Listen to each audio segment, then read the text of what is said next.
Boa noite, irmãos. Pastor Vila está viajando, está de férias. Creio que semana que vem já está aqui. Já deu para descansar, né? Acho que vai estar aqui já semana que vem. E, para quem não me conhece, sou seminarista Diego, dessa igreja. E hoje eu vou trazer a palavra, a mensagem para os irmãos. Uma mensagem que tocou muito no meu coração. Nesses últimos dias tem falado muito ao meu coração e tem me desafiado a sair da mesmice espiritual. Quero te convidar a abrir a palavra do Senhor em Lucas, capítulo 11. Lucas 11, versículo 9 ao versículo 13. Diz assim a palavra do Senhor: Por isso vos digo, pedi e dar-se-vos-á. Buscai e achareis. Batei e abre-se-vos-á. Pois todo o que pede recebe, o que busca encontra, e a quem bate, abrir-se-lhe-á. Qual dentre vós é o pai que, se o filho lhe pedir pão, lhe dará uma pedra? Ou se pedir um peixe, lhe dará em lugar de peixe uma cobra? Ou se lhe pedir um ovo, lhe dará um escorpião? Ora, se vós, que sois maus, sabeis dar boas dádivas aos vossos filhos, quanto mais o Pai Celestial dará o Espírito Santo àqueles que lhe pedirem. Amém. Deus, nessa noite fala no nosso coração. Amado Senhor, me usa para o louvor da Tua glória. E em Cristo Jesus, que nosso coração seja desafiado, seja consolado, seja confrontado por Tua palavra. Essa é a nossa oração em Cristo Jesus. Amém. O povo hebreu, ele via o mundo de uma forma diferente da nossa. O povo hebreu via o mundo por uma perspectiva muito religiosa. Quando chovia, eles falavam: foi Deus que enviou a chuva. Quando as flores cresciam e já se tornavam frutos, eles diziam: essa colheita abençoada foi Deus que proporcionou. Nós somos diferentes. Quando nós olhamos para o mundo, quando nós olhamos a nossa vida, as coisas ao nosso redor, nós geralmente enxergamos as coisas por meio de algumas leis. Leis da química, leis da física, leis naturais. Nós somos assim. Por causa de quê? Por causa do nosso tempo, por causa da circunstância, da ciência evoluída, por causa desses tempos que nós olhamos as coisas assim. Um exemplo, quando chove, dificilmente, alguns dizem, sim, é Deus, mas lá no inconsciente, lá dentro do coração, nós falamos, cara, chove porque há uma condensação do vapor e eu sei que chove, isso é natural. Se não há uma atividade normal da água, certamente não irá chover. Nós olhamos o mundo por uma perspectiva muito, às vezes, naturalista, muito, às vezes, racionalista, e tudo é isso, natural. Além disso, muitas vezes também, quando nós estamos gripados, por exemplo, você fala o seguinte: eu fui curado, sim, porque eu tomei o remédio tal, e esse remédio é melhor que o outro. Então eu fui curado dessa gripe, coisa simples. Então nós começamos a enxergar a vida por essa maneira racional de ser.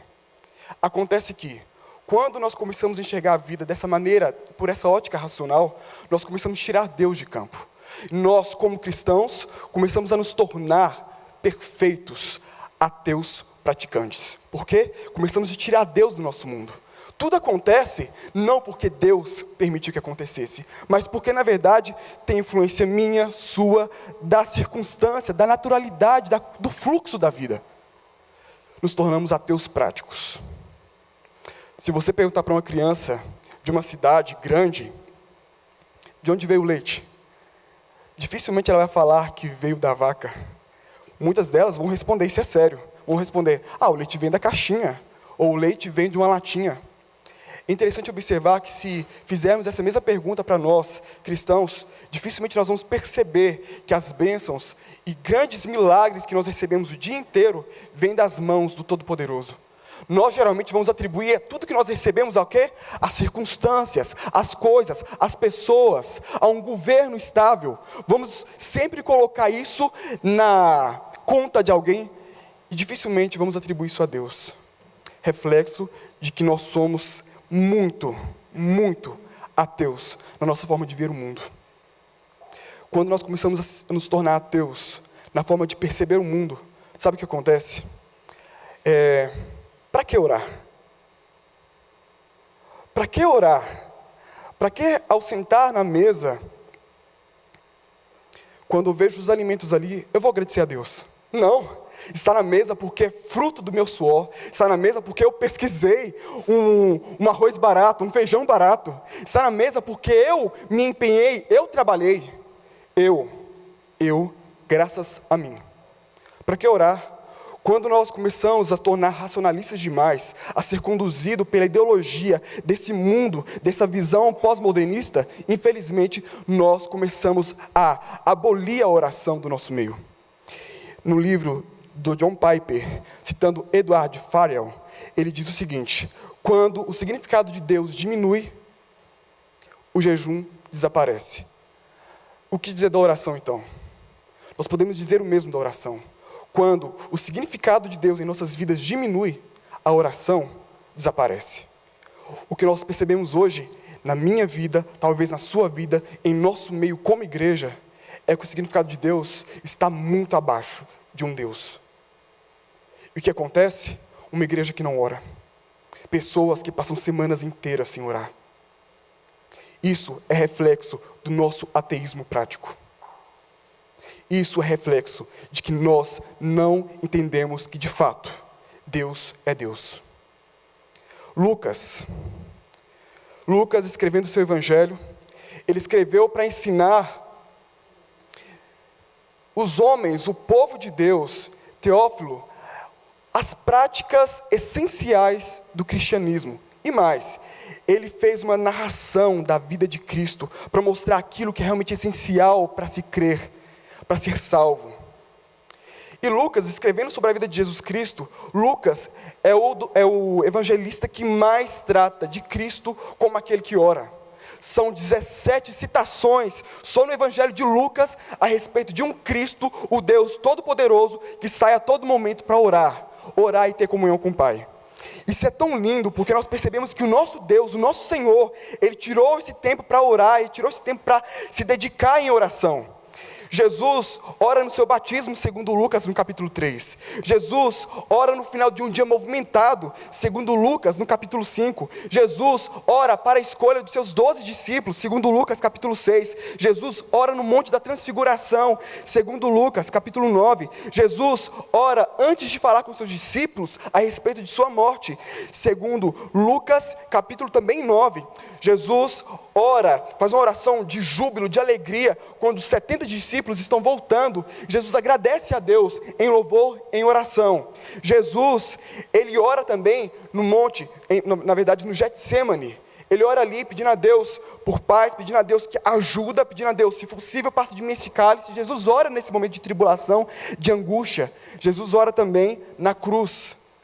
Jesus ora na cruz. Jesus a todo momento está orando, está buscando a Deus. É interessante observar isso, que o nosso mestre, o nosso Senhor, Ele orava. Ele orava a todo instante. Ele orava em todo momento, em toda circunstância. E no capítulo 11 que nós lemos, o versículo 1, mostra Jesus orando.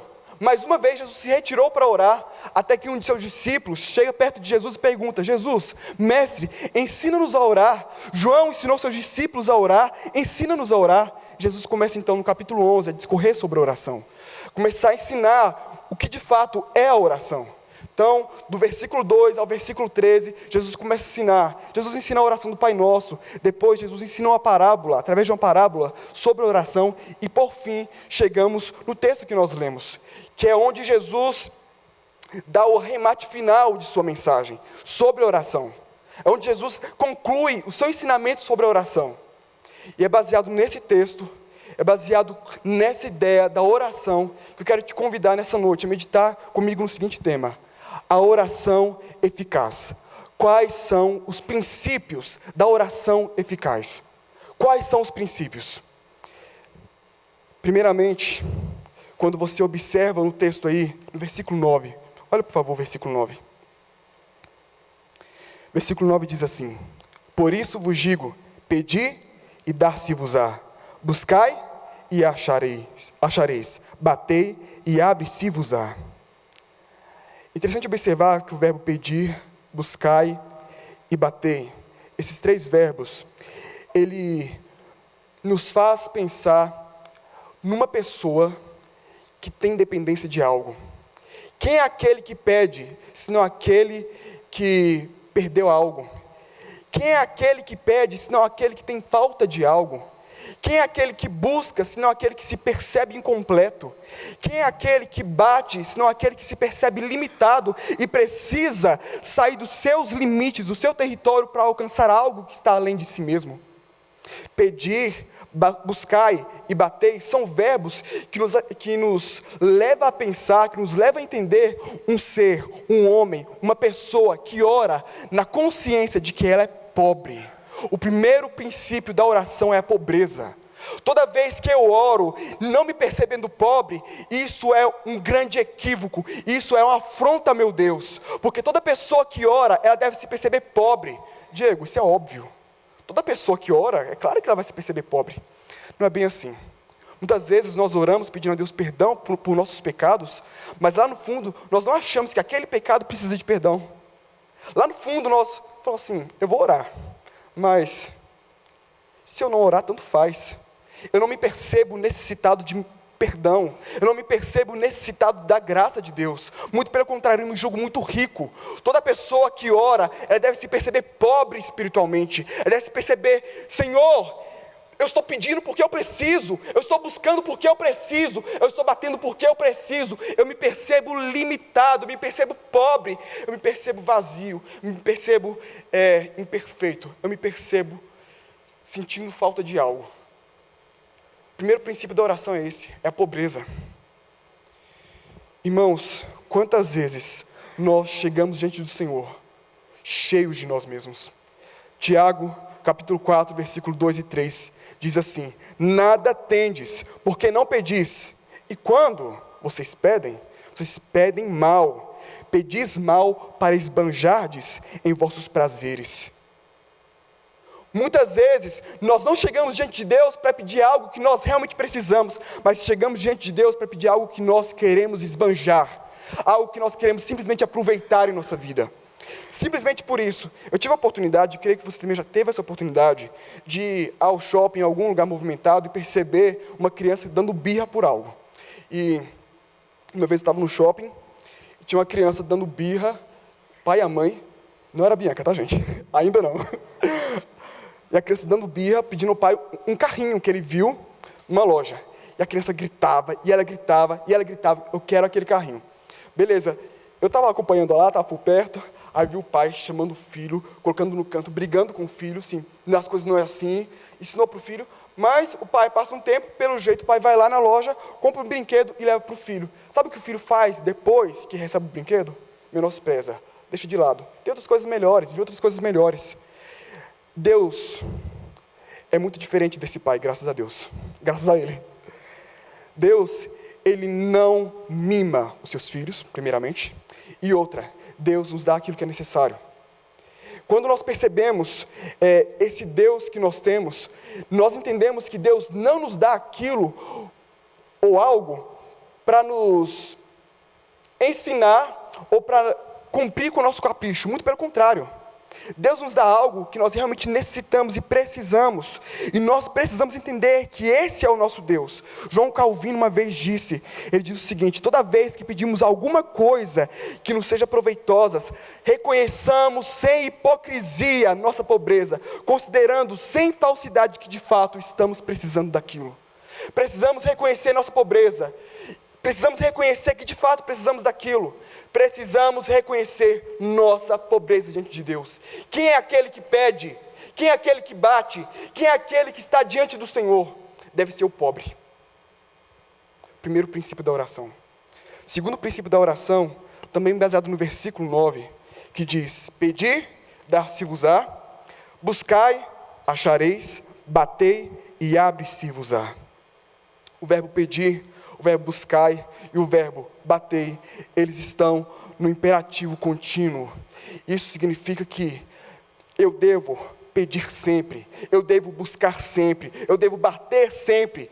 Ou seja, eu devo orar com perseverança. E este é o segundo princípio da oração, orar com perseverança. E muita perseverança. Irmãos, em toda a Escritura Sagrada, nós temos um incentivo a orar com perseverança. Se nós lermos, se você depois abrir a palavra do Senhor, lá em Romanos capítulo 12, versículo 12, diz assim, regozijai-vos na esperança, sede perseverantes na tribulação, na oração, perseverantes. Efésios capítulo 6, versículo 18, diz assim, com toda oração e súplica, orando em todo tempo no Espírito, e para isto, vigiando com toda perseverança. Colossenses 4, 2, é muito enfático. Perseverai na oração. Nós precisamos perseverar na oração. Eu lembro que quando criança, de casa para a igreja, ou de casa para a escola, da escola para casa, enfim. Minha mão coçava quando eu via uma casa, e nessa casa tinha uma campainha.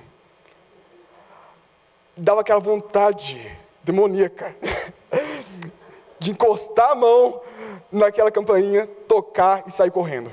Irmãos, era uma adrenalina fantástica. E eu fazia aquilo. Batia nas campainhas das casas, saia correndo. Minha mãe brigava com a gente, brigava com minhas irmãs também. Para de fazer isso. Só que não adiantava muita coisa não. Esses dias, depois eu me converti e mudei, tá? Se alguém fizesse na sua casa, não sou eu. É sério. Esses dias eu estava lá em casa.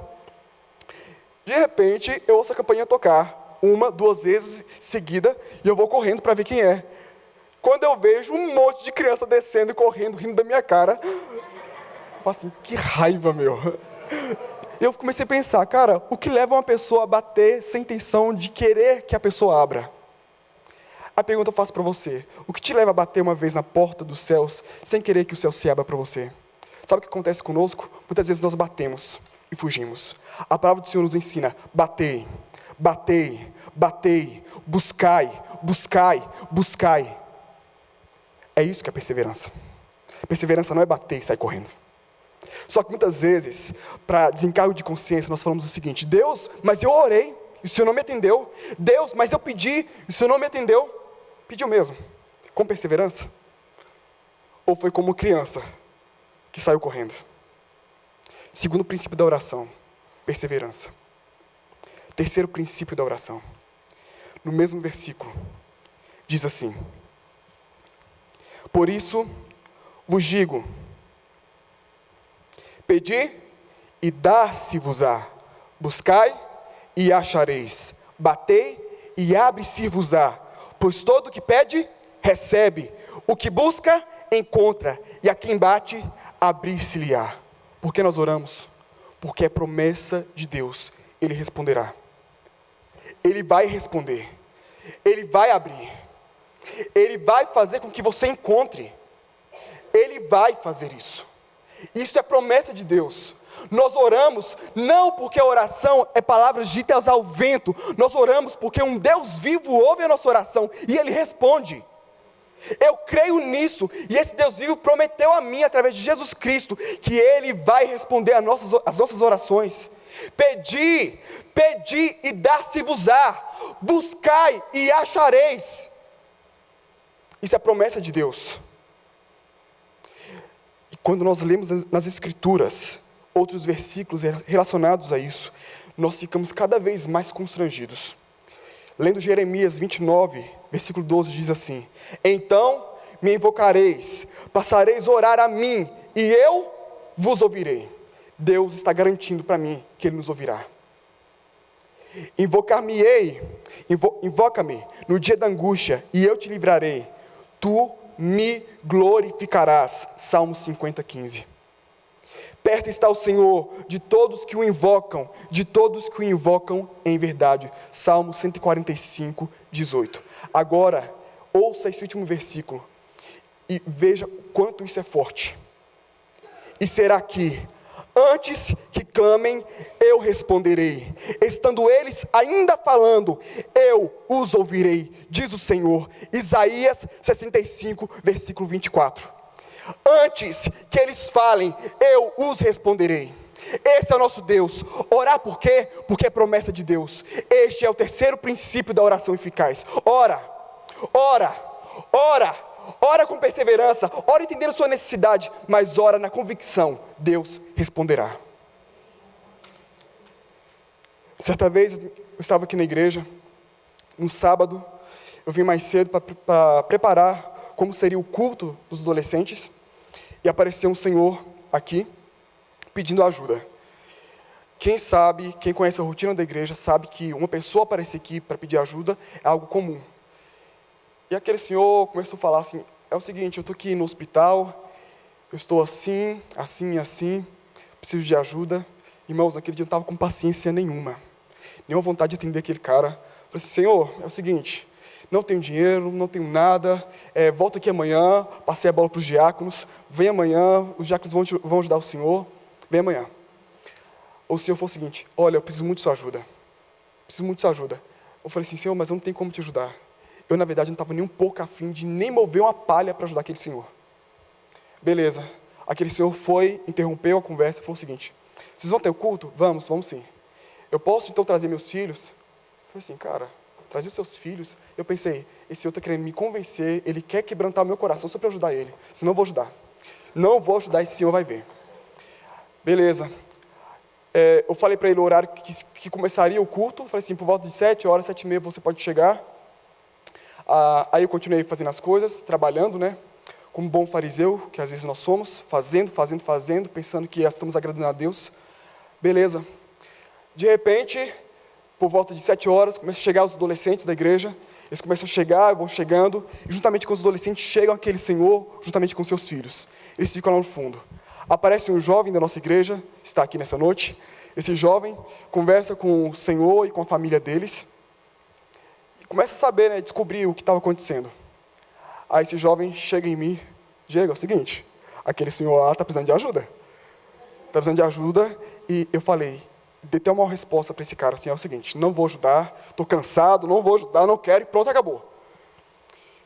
Aí ele continuou falando, assim, Diego, mas eles estão precisando, eles falaram que vão ter lanche, um lanche depois, né, eu creio que você pode fazer alguma coisa, né, pode ajudar. Beleza, irmãos, de repente eu, dentro de mim, eu não queria ajudar, eu estava com raiva aquele dia, de repente aparece uma adolescente, que é a nossa tesoureira da UPA, ela aparece, fala o seguinte, Diego, você não pediu, mas eu trouxe dinheiro. Trouxe dinheiro que sobrou disso, daquilo, para a gente comprar alguma coisa, fazer alguma coisa. Eu falei assim, Deus, não tem como, é hoje, vou ter que ajudar. Peguei o dinheiro, falei o seguinte, jovem, fica com essa família aqui na sala da SAF, fica com eles aí, não expõe eles, não constrange eles não, eu vou sair, a gente vai comprar a comida para trazer para essa família. Nós somos, mas também aí nós esbanjamos. Nós compramos muito para fazer uma mega ceia para aquela família poder comer, né? Nós compramos, viemos para cá, e antes de liberar a mesa para eles, nós fomos orar. Aí, até então, eu tinha visto apenas o homem e os 3 filhos adolescentes. De repente aparece a mulher. E a mulher, na sala de oração, na sala onde nós oramos, começou a chorar, dizendo as seguintes palavras, nós somos também irmãos, somos a Assembleia de Deus. Meu esposo está aqui, nós estávamos no hospital da Ceilândia, não fomos bem atendidos lá, fomos transferidos para cá, ficamos aqui o dia inteiro, estamos com fome, também não fomos bem atendidos, vamos para outro lugar, e eu orei o tempo todo, e Deus me tinha me dito que dessa igreja viria as pessoas que ajudariam, e eu estou aqui grato a Deus por essa bênção. Na hora H, aquilo foi um tapa do Espírito Santo na minha cara, porque eu entendi que quando Deus vai agir, que quando uma pessoa ora, uma serva do Senhor ora, e Deus de fato responde, Ele quebranta o coração de fariseu, Ele quebranta o coração de líder de jovem, Ele quebranta qualquer coração, Ele muda, Ele faz acontecer, mas Ele abençoa os seus servos. Irmãos, nós precisamos aprender a confiar nessa promessa de Deus. Mas não somente estas são os princípios da oração, nós encontramos também um quarto princípio. Do versículo 11 ao versículo 13 diz assim, qual dentre vós é o pai que, se o filho lhe pedir pão, lhe dará uma pedra? Ou se pedir um peixe, lhe dará em lugar de peixe uma cobra? Ou se lhe pedir um ovo, lhe dará um escorpião? Ora, se vós, que sois maus, sabeis dar boas dádivas aos vossos filhos, quanto mais o Pai Celestial. Só até aqui. Quanto mais o Pai Celestial. O quarto princípio da oração é reconhecermos a paternidade de Deus. Quando nós oramos, nós devemos reconhecer essa paternidade. E Cristo, durante toda a sua vida, durante todo o Evangelho, sempre quando Ele vai falar sobre oração, ou melhor, na maioria das vezes, quando Ele fala sobre oração, Ele nos ensina a enxergar Deus, não como o Deus que está lá em cima, mas nos ensina a enxergar Deus como um Pai amoroso, um Pai que guarda, um Pai que ampara, um Pai que conhece. E Jesus está nos ensinando. E Ele usa aqui um exemplo de um pai humano para com o filho humano. Se o pai humano, se o pai que por natureza é mau, sabe dar boas dádivas aos seus filhos, quanto mais o Pai Celestial, quanto mais o Pai Celestial. Há algumas curiosidades nesse texto. Quando Jesus estava falando para esse texto, falando esse discurso, possivelmente tinha ali no meio discípulos e fariseus, homens que odiavam pelo jeito Cristo.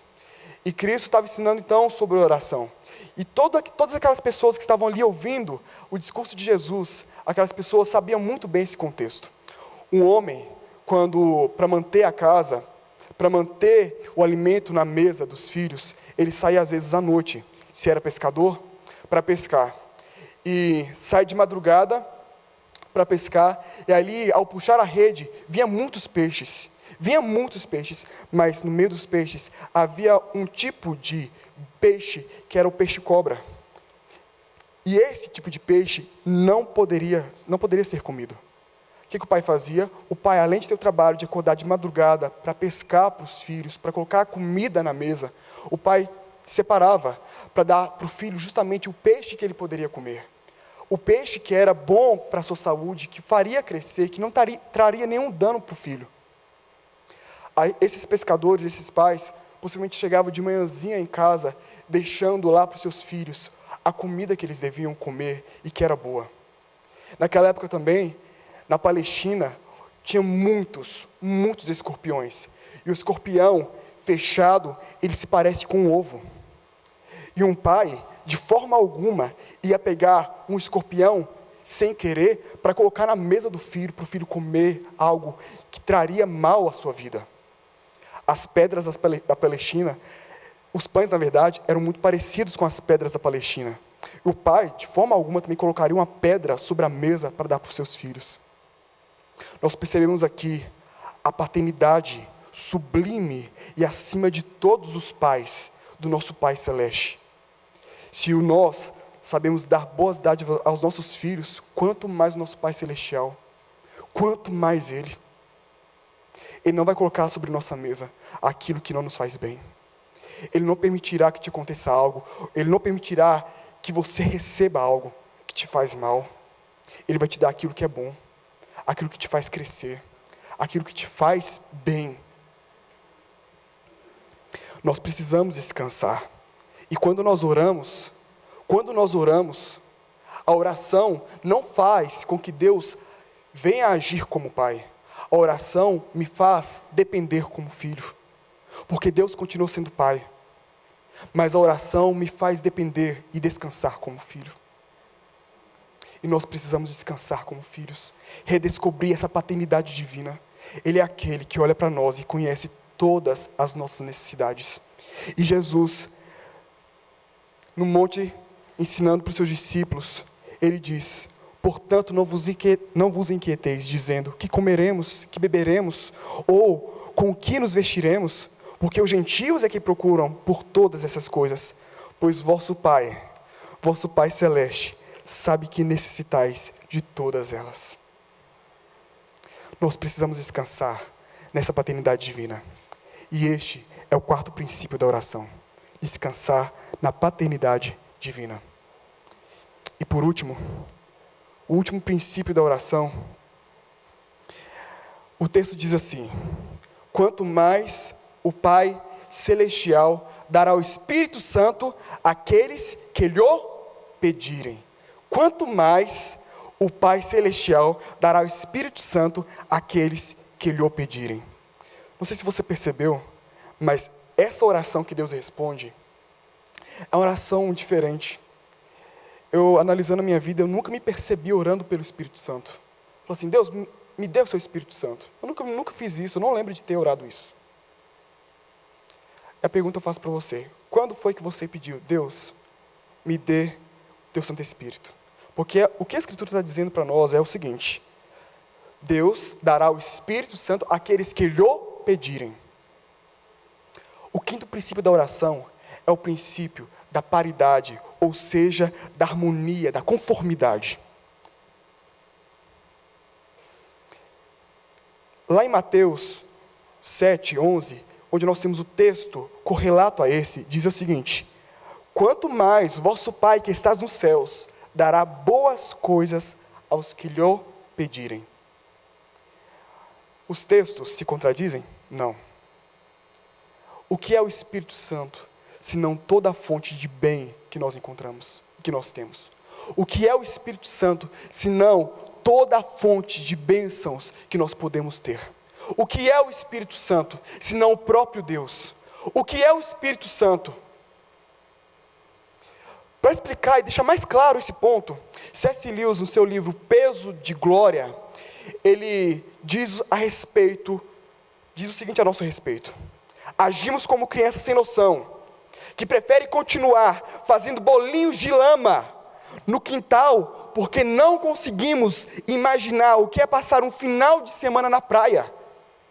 Muito facilmente, nós nos contentamos com um pouco.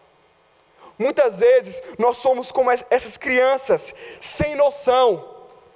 Irmãos, se você pode pedir para o seu pai o Espírito Santo, por que ficar enchendo o seu pai com coisas supérfluas?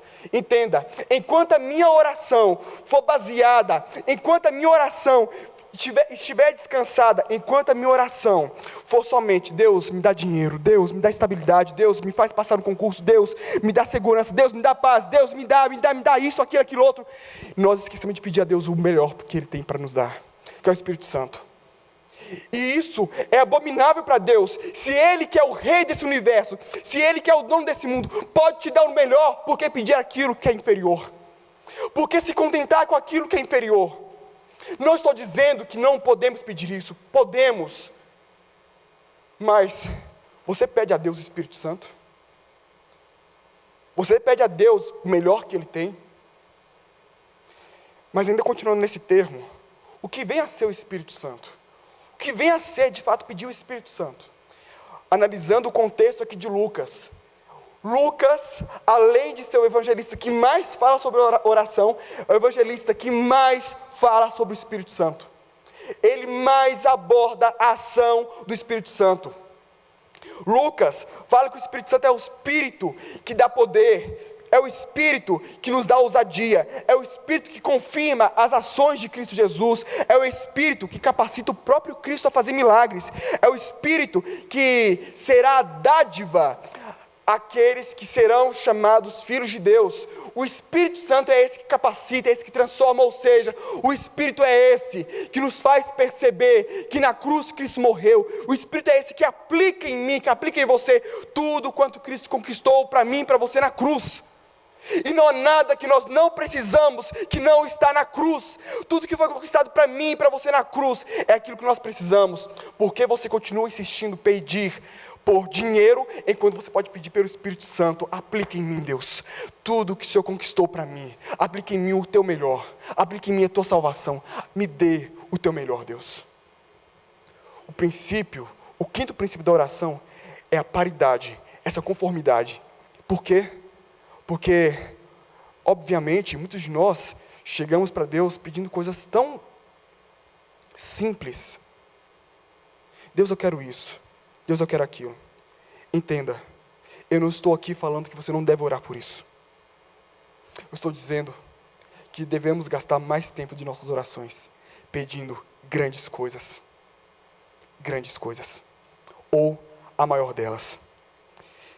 C.S. Lewis diz o seguinte: aquele que tem Deus e outras coisas não tem mais que aquele que tem apenas Deus. Aquele que tem Deus e outras coisas não tem mais do que aquele que tem apenas Deus. Eu quero ter apenas o meu Deus e terei todas as demais coisas. Você vai ouvir inúmeros sermões sobre oração. Você vai estudar sobre oração. Mas nada adianta se você não tiver uma oração, uma vida de oração prática. Essa será a oração eficaz. Ore percebendo que você é pobre. Ore com perseverança. Ore porque Deus responde. Ore atentando-se para a paternidade divina. Ore conformando a sua vontade, a boa vontade de Deus. Ore. O que te impede de orar não é falta de tempo. O que te impede de orar não é medo de estar diante de Deus. Sabe o que nos impede de orar? É a significância que Deus exerce em nossas vidas. Quando Deus tem significância de Deus em nossas vidas, Ele será o primeiro a ser consultado por meio da oração e não psicólogos. Quando Deus tiver significância de Deus em nossas vidas, Ele será o primeiro a ouvir nosso grito de clamor e não os médicos. Quando Deus tiver significância de Deus em nossas vidas, Ele será o primeiro consultado em relação àquilo que devemos fazer e não nossa conta bancária. Ore, confie em Deus e entenda que enquanto Deus não tiver significância de Deus em sua vida, você não terá vida de oração. Que Deus nos abençoe e que Ele nos faça viver essa vida de oração eficaz hoje e para sempre. Deus, tem misericórdia de nós. A começar em mim, Deus, que eu seja um homem de oração, Deus. Que tua igreja seja uma igreja de oração. Uma igreja que persevera, uma igreja que se reconhece pobre, uma igreja, Pai, que luta, uma igreja que confia nas promessas, uma igreja que descansa no Pai, e uma igreja que pede o Espírito, que pede a tua atuação, que pede o teu melhor, Deus. Nós não queremos nos contentar, Deus, com essa vida, com as coisas dessa vida. Nós queremos, Pai, ser cheios do Senhor. Nós queremos ser cheios do Teu Santo Espírito. Portanto, Deus, tenha misericórdia do Teu povo.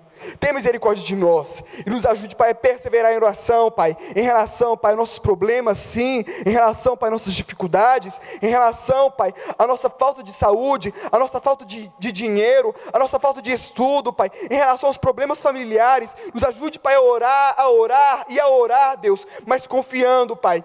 Tendo primeiramente, Pai, o Senhor como Deus em nossas vidas, tendo o Senhor, Pai, significância de Deus em nossas vidas. Essa é a nossa oração, essa é a nossa petição, em Cristo Jesus. Amém, Deus.